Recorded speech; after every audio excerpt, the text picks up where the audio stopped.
ఇప్పుడు గమనించండి, యోసేపును చంపడానికి ప్రయత్నం చేస్తున్నది పక్కింటి వారా, లేక వేరే ఊరి వారా, వేరే జాతి వారా, ఇంట్లో ఉన్నవారా? చెప్పండి. ఇంట్లో రక్తం పంచుకొని పుట్టిన సహోదరులు, అన్నలు తనని చంపాలనుకుంటున్నాడు. అంటే ఎంతగా తృణీకరించబడ్డాడో, ఎంతగా ద్వేషానికి గురైపోయాడో ఒకసారి ఆలోచించండి. దానికి కారణం ఏంటంటే ఎవరు ద్వేషించబడతారు, ఎవరు తృణీకరించబడతారంటే యోసేపు జీవితమే మంచి సాక్ష్యం.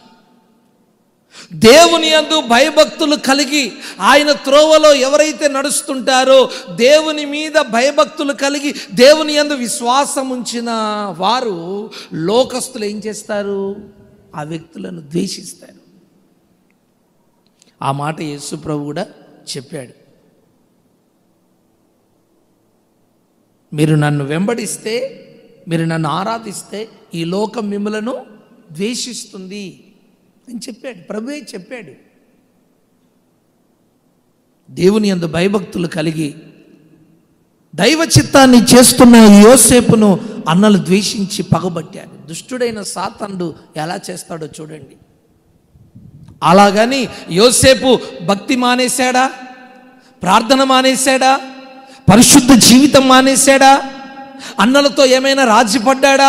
వారితో త్రాగడం లేదా విచ్చలవిడిగా తిరగడం లేదు. అన్నలు తృణీకరించినా, ద్వేషించినా, పగబట్టినా ఏమాత్రం కూడా యోసేపు ఒంటరి వాడైపోయాడు. ఇంట్లో ఒంటరి వాడైపోయాడు. కానీ ఈ ఒంటరి వాని పక్షాన్ని దేవుడు నిలబడ్డాడు. ఆమెన్ చెప్దామా? చంపడానికి ప్రయత్నం చేస్తే జీవము మరణము ఎవరి వశము? యెహోవా వశం. ఆమెన్, హల్లెలూయా.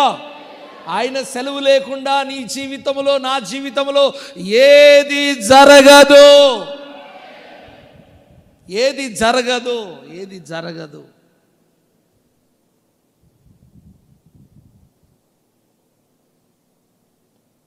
చంపడానికి ప్లాన్ ఇస్తారు, చంపలేకపోయారు, అమ్మేశారు. ఎందుకంటే యోసేపు పట్ల దేవునికి ఒక చెప్పాలి మామూలు ప్లాన్ కాదు, ఒక ఉన్నతమైన ఉద్దేశం, ఒక ఉన్నతమైన ప్రణాళిక ఈ ద్వేషించబడిన యోసేపు పట్ల దేవునికి. అంటే ఇక్కడ గమనించవలసిన విషయం ఏంటంటే, నువ్వు ద్వేషించబడుతున్నావంటే నీ పట్ల దేవునికి ఒక గొప్ప ప్రణాళిక ఉంది. ఏంటంటే నువ్వు ద్వేషించబడుతున్నావంటే దేవునికి నీ పట్ల ఒక మాస్టర్ ప్లాన్ ఉంది. హల్లెలూయా, ప్రైజ్ ది లార్డ్. చెప్పండి, దేవునికి ఉన్నతమైన ప్రణాళిక మన పట్ల ఉందంటే మనం ద్వేషించబడమే మంచిది. ఏమంటారు? చెప్పాలి, ఏమంటారు? ప్రైజ్ ది లార్డ్, హల్లెలూయా. మనం ద్వేషించబడమే మంచిది. ఆ మంచిలోనే ద్వేషించబడిన దాంట్లోనే నుంచే దేవుడు ఒక మాధుర్యమైన ఉన్నతమైన ఆశీర్వాదాన్ని దేవుడు మనకి ఇవ్వబోతున్నాడు. దేవునికి స్తోత్రం, హల్లెలూయా. అవును, వెలుగు యొక్క విలువ తెలవాలంటే అది చీకట్లో పెడితే దాని విలువ ఏంటిదో తెలుస్తుంది. దీపం విలువ తెలవాలంటే ఇప్పుడు దీపం విలువ ఏం తెలుస్తుంది? పగటిపూట, రాత్రి అయినా కొద్దీ, మధ్యరాత్రి అయినా కొద్దీ దాని వాల్యువే వేరు, దాని విలువే వేరు. యోసేపు ద్వేషించబడి, అమ్మివేయబడి, తృణీకరించబడి, హేళన చేయబడి, నిందించబడి.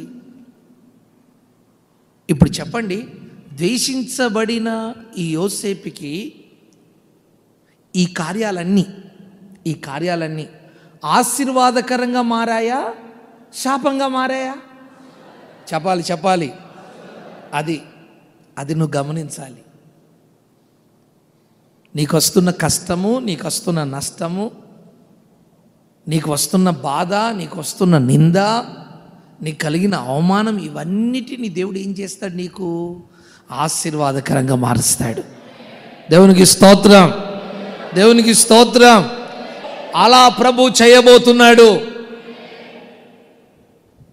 యోసేపు తృణీకరించబడి, ద్వేషించబడి, ఇవన్నిట్లో కూడా ఎక్కడ కూడా ప్రభువా ఇలా ఎందుకు చేస్తున్నావు, ఎందుకు ఇలా అనుమతి ఇచ్చావు, నువ్వు నాకు చూపించిన దర్శనం ఏంటి, నువ్వు నాకు చూపించిన కళ ఏంటి, నేను చేసిన ప్రార్థన ఏంటి, ఇలా ఎందుకు జరుగుతుంది?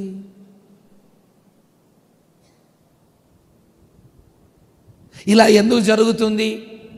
ఇలా జరగకూడదే, ఇలా వారు నన్ను ద్వేషించకూడదే, వారు నన్ను చంపడానికి ప్రయత్నం చేయకూడదే, నా అన్నలు నన్ను అమ్మకూడదే, ఇలా ఎందుకు జరుగుతుంది ప్రభువా?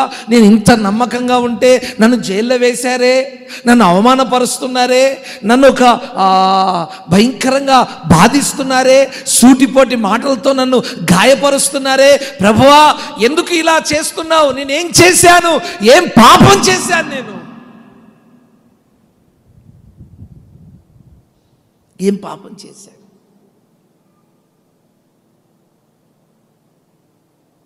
మీకు సంగతి చెప్పమంటారా? పాపం చేస్తున్న వారికి ఇవన్నీ జరగవు, పరిశుద్ధంగా ఉన్న వారికి జరుగుతాయి. ఇలా ప్రైజ్ ది లార్డ్, గట్టిగా చెబుదామా? హల్లెలూయా. లోకంలో ఉన్న వారికి ఇవి జరగవు. దేవునితో సహవాసం చేసేవారికి, దేవుని యందు విశ్వాసం ఉంచిన వారికి, దేవునితో నడిచే వారికి, ప్రార్థించే వారికి, ఒక దైవ దర్శనం ఉన్న వారికి ఇలా జరుగుతుంది.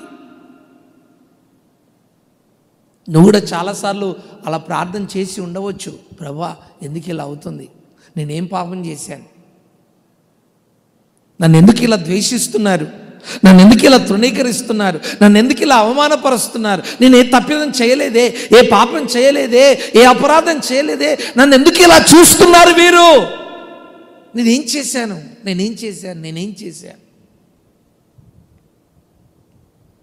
అని దేవుని సన్నిధిలో ఒకవేళ నువ్వు ప్రార్థన చేస్తుండవచ్చు.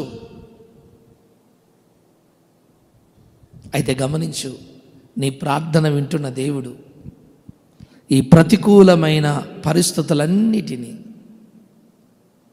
నీ చుట్టూ ఒక వలవలే, ఒక బోనువలే నీ చుట్టూ అలా చుట్టుకొని ఉన్నప్పుడు, నిరీక్షణకు ఆధారం లేనప్పుడు, నీ జీవితం అంతా శూన్యమైపోయినప్పుడు,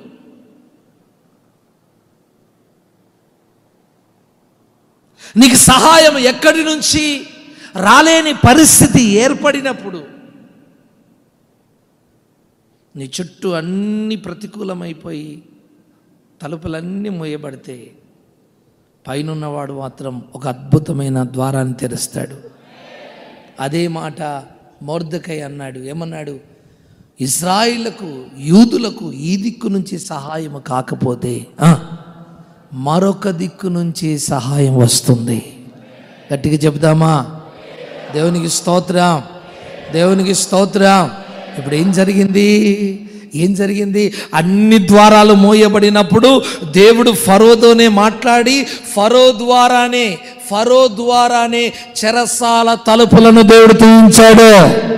దేవునికి స్తోత్రం, హల్లెలూయా. ఫరోనే అంటాడు, ఆ యోసేపు నా దగ్గరికి తీసుకురండి.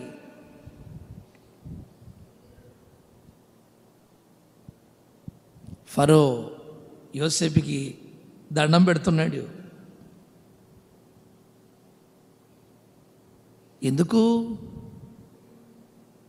ఆ రాజు కళ ఎవరు చెప్పలేదు. రాజు కళ యొక్క భావాన్ని ఎవరు చెప్పలేదు, అది యోసేపు చెప్పాడు. ఆమేన్, ఆమేన్. దేవునికి స్తోత్రం, దేవునికి స్తోత్రం, దేవునికి స్తోత్రం. అంతే. ఏం జరిగింది తెలుసా? ఐగుప్తు సామ్రాజ్యానికి చక్రవర్తి, ప్రధానమంత్రి అయిపోయాడు. ఇంకా అన్నలు వచ్చారు. ఈ వాక్య ప్రకారంగా వారు నీ ఎదుటకు వచ్చి చెప్పండి. ఇప్పుడు అన్నలు వచ్చి ఏం చేస్తున్నారు? యోసేపుకి ఏం చేశారు? సాగిల పడ్డారా లేదా? చెప్పండి. అంటే దేవుడు నీ జీవితంలో ఏం చేస్తానంటున్నాడు? నీ శత్రువులను, నేను ద్వేషించే వారిని, నేను తృణీకరించిన వారిని, నేను హేళన చేసిన వారిని, నీ మీద నింద వేసిన వారిని అందరినీ కూడా దేవుడు తీసుకొచ్చి ఎక్కడ నిలబెడతానంటున్నాడు? నీ పాదముల దగ్గర వారు సాగిలపడినట్లుగా దేవుడు చేస్తానంటున్నాడు. ఆమేన్, హల్లెలూయా, హల్లెలూయా.